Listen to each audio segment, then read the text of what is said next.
Hello everyone, welcome to trick clubs. Army public school Gwalior जो कि मध्य प्रदेश के अंदर है, तो यहाँ पे PGT, TGT and PRT teachers की वैकेंसीज़ आई हुई है और ये सब सब्जेक्ट्स के लिए वैकेंसीज़ है। तो पीजीटी इंग्लिश के लिए एक सीट है, पीजीटी फाइन आर्ट्स पेंटिंग के लिए एक सीट है, टीजीटी मैथ्स के लिए दो सीट है, फिर Sanskrit, English, science, social science, Hindi, art and craft, तो इन सब में एक एक सीट है। फिर टीजीटी म्यूजिक में दो सीट है और इसके अलावा पीआरटी में including one communicative English teacher तो तीन सीट है एंड पीआरटी फिजिकल एजुकेशन में एक सीट है। इस वाले में वैकेंसीज़ में क्या है कि अभी आप लोग देख रहे थे कि बहुत जगह जो वैकेंसीज आ रही थी तो उन सब में क्या बोल दिया जाता था कि आपका पास ओएसटी कंपलसरी है, होना चाहिए, फिर सीटेट आपका कंपलसरी होना चाहिए, तभी आप अप्लाई कर सकते हैं। लेकिन इस वाले में ऐसा कुछ नहीं है, ओएसटी नहीं भी है, सीटेट नहीं भी है, फिर भी आप अप्लाई कर सकते हैं। ये सब इसमें क्लियर लिखा गया है।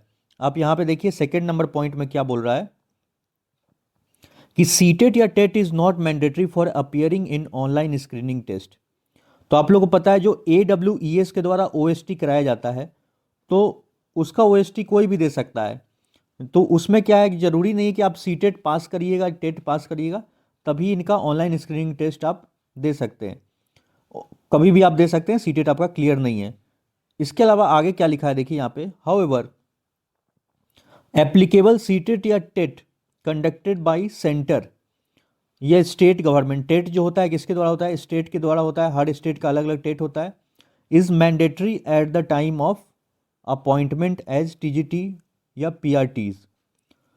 Therefore candidate must ensure that they clear CTET या TET before their appointment as TGT and PRT. मतलब सिंपल लैंग्वेज में ये बोल रहा है कि सीटेट या टेट है जो आपका ज्वाइनिंग के टाइम पे क्लियर होना चाहिए। जब भी आपका ज्वाइनिंग हो जाता है वहाँ पे और उस डेट तक आपका क्लियर होना चाहिए, जो ऑफर लेटर ये लोग आपको देंगे जब भी आपका सिलेक्शन होगा तब। अगर नहीं रहेगा तब अपॉइंटमेंट आपका कैंसिल कर दिया जाता है वहाँ पे। इसके अलावा यहाँ पे देखिए नोट में क्या लिखा है, pass mark for each paper is 60% for CTET या टेट। 60% यानी 90 नंबर लाना रहेगा आपको सीटेट को पास करने के लिए। No concession is applicable to any category for appointment in army public school. मतलब SC ST OBC किसी को भी इसमें कोई भी बेनिफिट सीटेट या टेट वाले में नहीं दिया जाएगा। तो देखिए सीटेट या टेट जिनका भी क्लियर नहीं है, अभी फरवरी में जो पेपर होने वाला है उनको अच्छे से पढ़ के आप लोग क्लियर कर लीजिए, क्योंकि हर जगह ये सब मांगा जाता है। और मैं जल्द ही अभी सीटेट का जो भी एक क्लास शुरू कर दूंगा आपका, जो टीजीटी मैथ्स वगैरह के लिए। तो जो लोग भी जिनका वो सब्जेक्ट है टीजीटी मैथ्स वगैरह, तो वो लोग आप ध्यान से देख लीजिएगा। मैं क्विक रिवीजन आपको सब करा दूंगा सीटेट के लिए। सीटेट कंडक्टेड बाय CBSE और TET of any state government recognised by AWS।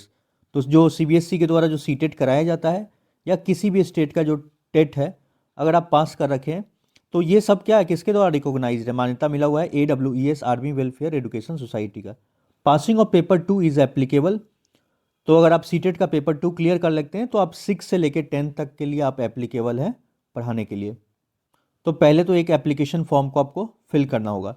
Application form मैं टेलीग्राम पे भी शेयर कर दूंगा, टेलीग्राम का लिंक वीडियो की आपको डिस्क्रिप्शन में मिल जाएगा, तो एप्लीकेशन फॉर्म आप वहाँ से डाउनलोड कर लीजिएगा। तो देखिए यहाँ पे, तो एक नंबर तो आपको एप्लीकेशन फॉर्म फिल करना पड़ेगा। इसके बाद से क्या करना है, आपको एक DD बनवाना है, डिमांड ड्राफ्ट। और DD कितने रुपए का बनेगा, सेकेंड 250 रुपये का एक DD बनवाना पड़ेगा। और DD किसके नाम से बनेगा तो यहाँ देख लीजिए, DD का जो फॉर्म लीजिएगा बैंक से उसमें लिखिएगा in favour of army public school Gwalior and payable eight में लिखना है ग्वालियर।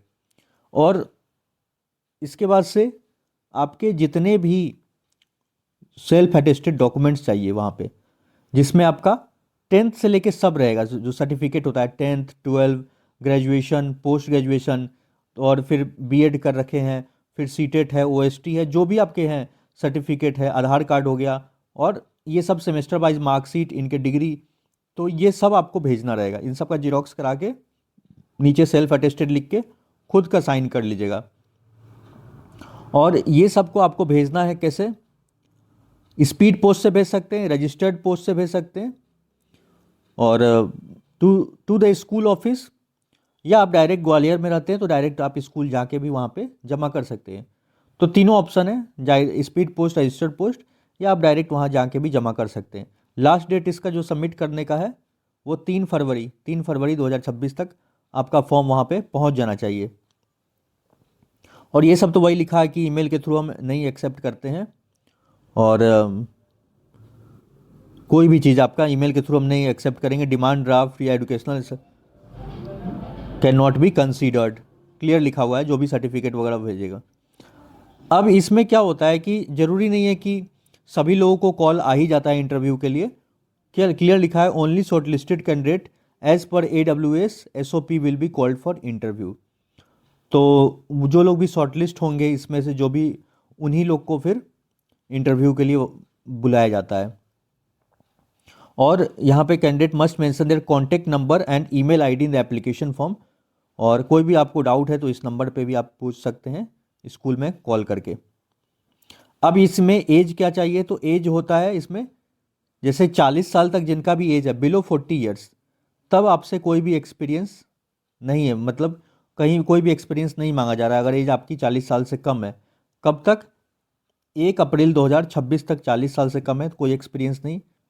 40 से जिनका एज ज़्यादा है, 40 to 55 के बीच में, तो आपको 5 साल का एक्सपीरियंस चाहिए। कहीं भी आप पढ़ा रखे हो अंतिम के 10 साल में 5 साल, तो उसका एक्सपीरियंस सर्टिफिकेट भी भेजिएगा। बाकी जिनका एज भी 40 से कम है, अगर वो पढ़ा रखे हैं, कोई भी एक्सपीरियंस सर्टिफिकेट है तो ज़रूर आप भेजिएगा। उसका एक एडवांटेज मिलता है आपको कि PGT को हम कितना देते हैं। तो PGT को यहाँ पे लिखा है 35 to 50 प्लस आपका DA रहेगा, फिर TGT का सैलरी, फिर 34,750, फिर PRT का ये रहेगा। तो यही रहता है अप्रोक्स में, मान के चलिए PGT का 45 को 50 के बीच में रहेगा, मतलब, और इसी के आसपास, ज़्यादा का डिफरेंस नहीं रहता है। मतलब अगर सपोज कर लेते हैं अगर 46 इसका है PGT का, तो 45 समथिंग इसका रहेगा, और इसका मान लीजिए चलिए PRT का आपका वही रहेगा, मतलब कि थोड़ा कम कर लीजिए 43 44, तो इसी आसपास आपका सैलरी रहेगा, मतलब वही 50 के रेंज में ही रहता है। थोड़ा बहुत सैलरी जो फ्लक्चुएट होता है वो C2 से C2 चेंज होता है HRA वगैरह की वजह से। अब आप देखिए कि जो लोग नहीं क्वालिफाई किए उनके लिए 11 नंबर पॉइंट है, जिनका भी OST क्लियर नहीं है। Passing the online screening test is not mandatory for appearing for the interview and the evolution of teaching skills and computer proficiency test. तो जैसे ही भी आपका शॉर्टलिस्ट होता है तो आपका पहला चीज़ डॉक्यूमेंट वेरिफिकेशन होगा, फिर आपका क्या होता है, एक CPT होता है, कंप्यूटर प्रोफिशिएंसी टेस्ट। इसमें आपसे MS वर्ड, MS एक्सेल और पावर पॉइंट से क्वेश्चन रहता है। वो आपको एक क्वेश्चन पेपर देते हैं, उसमें आपको ये बनाना रहता है। अब किस तरह क्वेश्चन आया हुआ है, तो इसके लिए मैं एक ऑलरेडी वीडियो बना रखा हूँ, वो आप देख सकते हैं किस तरह क्वेश्चन पूछा जाता है इसमें, और उसका भी लिंक आपको वीडियो के डिस्क्रिप्शन में मिल जाएगा, कंप्यूटर प्रोफिशिएंसी टेस्ट पर। तो वो सब आपको देने के लिए, जैसे कंप्यूटर प्रोफिशिएंसी टेस्ट होगा, इंटरव्यू होगा, डेमो जो क्लास होगा आपका, तो इसके लिए कोई ज़रूरी नहीं है कि आप OST क्लियर कर रखे हो। यही चीज़ लिखा है, passing the online screening test is not mandatory for appearing for interview and evolution, जो आपका इवोल्यूशन होगा टीचिंग स्किल्स और CPT वगैरह के लिए देखने के लिए। लेकिन यहाँ पे क्या लिखा है, however OST qualified candidates will be preferred. अब ये तो बात क्लियर है, जो लोग भी क्वालिफाई उनको थोड़ा प्रेफरेंस ज़्यादा देंगे, लेकिन ऐसा बात नहीं है कि जो नहीं क्वालिफाई हैं, अगर इंटरव्यू अच्छा नहीं गया, मतलब इंटरव्यू अगर अच्छा से देंगे तो वहाँ पे सिलेक्शन ज़रूर होगा, जिनका OST नहीं भी क्वालिफाइड है। तो वो डिपेंड करेगा आपके ऊपर कि आप उसको इंटरव्यू वगैरह को वहाँ पे कैसे हैंडल करते हैं। Non OST qualified candidates after selection to the post of a teacher must pass the OST within 2 years of being appointment with a minimum overall score of 50%, that is 100 marks। तो इसमें क्या बोल रहा है कि आपका 200 नंबर का paper होता है, उसमें आपको इसमें क्लियर बोल रहा है कि आप 2 साल के अंदर में आपको 100 नंबर लाना रहेगा, और मतलब 2 बार आप OST दे के उसमें 100 नंबर ला के आप पास कर लीजिएगा। अगर नहीं करिएगा तो जो आपका अपॉइंटमेंट है उसको फिर वो वहाँ से आपको टर्मिनेट कर दिया जाएगा। तो बस यही है, इसमें मिनिमम क्वालिफिकेशन है।